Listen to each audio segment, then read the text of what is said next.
आज देखते हैं कला एवं संस्कृत। कला एवं संस्कृत में गज़ल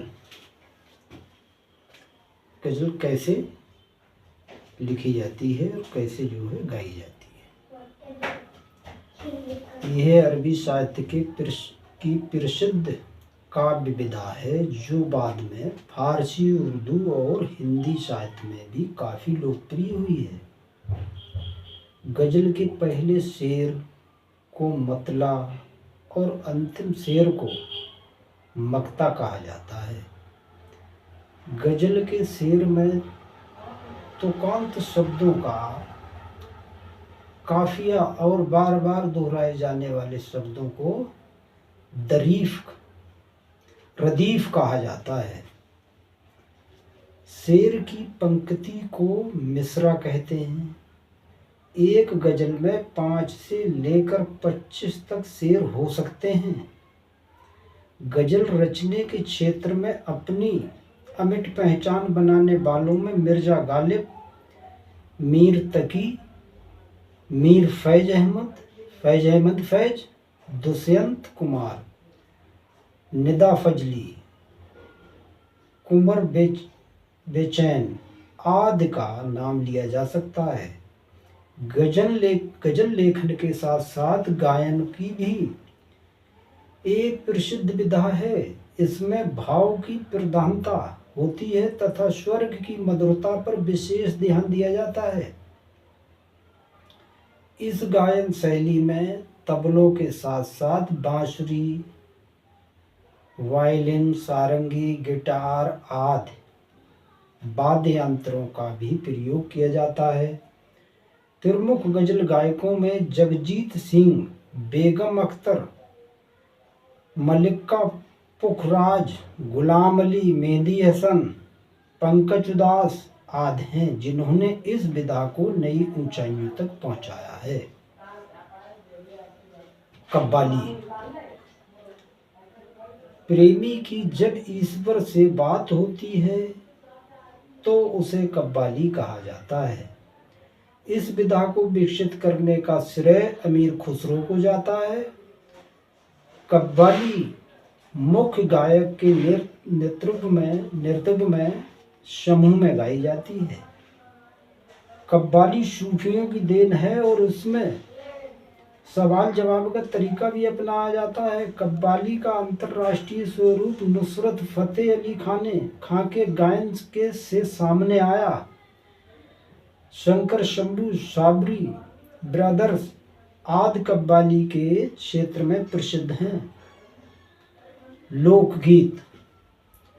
देश में लोकगीत की भी विशुद्ध परंपरा है। लोक जीवन से निकला गीत ही लोकगीत कहलाता है। गीत फसल काटने, विवाह, त्योहारों, यहाँ तक कि मृत्यु जैसे दुखद अवसरों पर भी गाए जाते हैं। लोकगीत किसी प्रकार के जटिल नियमों में बंधे नहीं होते। इसका दूसरा सबसे महत्वपूर्ण तत्व ये है कि इसमें समाज की व्यापक भागीदारी होती है, जैसे सोहर, खैलैनो, समूज बनी। इसमें बच्चों के जन्म पर गाया जाता है। कोहबर, घोड़ी, बन्ना, माड़वा, भात, गारी, इन गीतों को विवाह के विभिन्न अवसरों पर गाया जाता है। फाग। ऋतु गीत में फाग प्रमुख गीत है। फाग गीत मुख्य रूप से पुरुषों का गीत है जो बसंत पंचमी से लेकर होलिका दहन के सवेरे तक गाया जाता है। अवधी, ब्रज, राजस्थानी, बुंदेलखंडी, छत्तीसगढ़ी, बैसवाड़ी, बघेली, भोजपुरी आदि अनेक बोलियों में फाग संबंधी गीत गाए जाते हैं। फाग के प्रकारों में होली, चौताल, 1.5 ताल, 3 ताल, देल बैया, उलारा, चहका, लेज, कबीर आदि प्रमुख हैं। इन सब में केवल धुनों का अंतर है। पावस, पावस गीतों की भी बहुत क्षेत्रीय परंपरा है। ये गीत प्रायः सभी क्षेत्रों में न्यूनाधिक मात्रा में गाए जाते हैं, किंतु अवधी और भोजपुरी में अधिक प्रचलित हैं। इन दोनों क्षेत्रों में इन्हें कजली अथवा कजरी कहा जाता है। प्रमुख क्षेत्र व जनजाति संगीत का परिचय। रसिया लोकगीत उत्तर प्रदेश। ब्रज को जो भगवान कृष्ण की आदिकाल से ही मनोहारी लीलाओं की पवित्र भूमि है। रसिया गीत गायन के समृद्ध परंपरा के लिए प्रसिद्ध है। यह किसी विशेष त्योहार तक ही सीमित नहीं है, बल्कि लोगों के दैनिक जीवन और दिन प्रतिदिन के काम काजों में भी रचा बसा है। रसिया रास शब्द से लिया गया है, जिसका शाब्दिक अर्थ है कि भावावेश। यह गायक के वक्तव्य और साथ ही गीत की प्रकृति को परिलक्षित करता है। पाखड़िया लोकगीत राजस्थान। यह गीत खेतों में काम करते समय राजस्थान के किसानों द्वारा गाया जाता है। किसान अलगोजा और मजीरा बजाकर गीत गाते हैं। पाखड़िया को शाब्दिक अर्थ प्रेमी से होता है। लोटिया लोकगीत राजस्थान। यह लोकगीत लोटिया त्योहार के दौरान चैत्र मास में गाया जाता है। इसमें स्त्रियां तालाबों और कुएं से लोटे और कलश में पानी भरकर लाती हैं। लोटे और कलश को फूलों से सजाया जाता है। पडवानी लोकगीत छत्तीसगढ़। पडवानी में महाभारत से एक या दो घटनाओं को चुनकर कथा के रूप में निष्पादित किया जाता है। मुख्य गायक पूरे निष्पादन के दौरान सतत रूप से बैठा रहता है और सुसक्त गायन से सांकेतिक भंगिमाओं के साथ एक के बाद एक सभी चरित्रों की भाव भंगिमाओं का अभिनय करता है। शकुनाखर मंगल गीत कुमाऊं उत्तराखंड।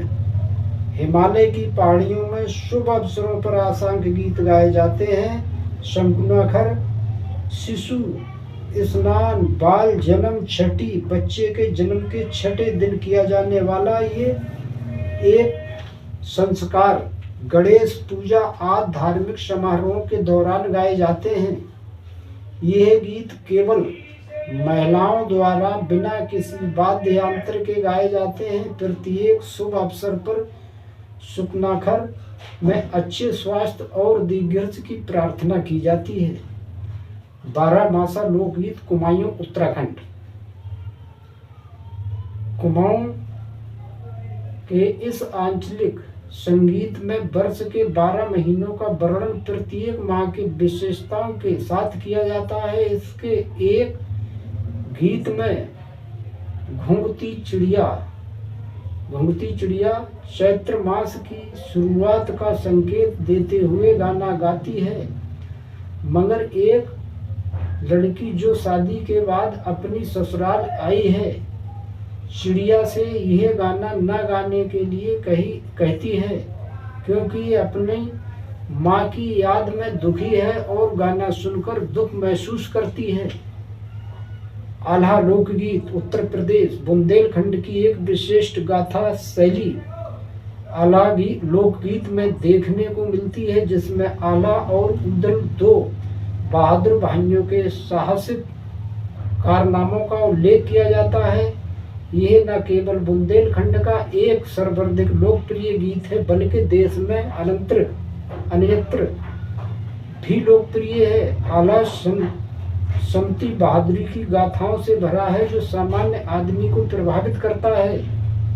होरी लोकगीत उत्तर प्रदेश। होरी का इतिहास, इसका विकास और परंपरा काफी प्राचीन है। यह राधा कृष्ण के प्रेम प्रसंगों पर आधारित है। होली गायन मूलतः केवल होली त्योहार के साथ जुड़ा है। बसंत ऋतु के दौरान भारत में होली के गीत गाने और होली मनाने की परंपरा प्राचीन काल से जारी है। ब्रिज में हरी होली मचावत धूम ब्रिज में आज आदि गीतों से इस बात की पुष्टि हो जाती है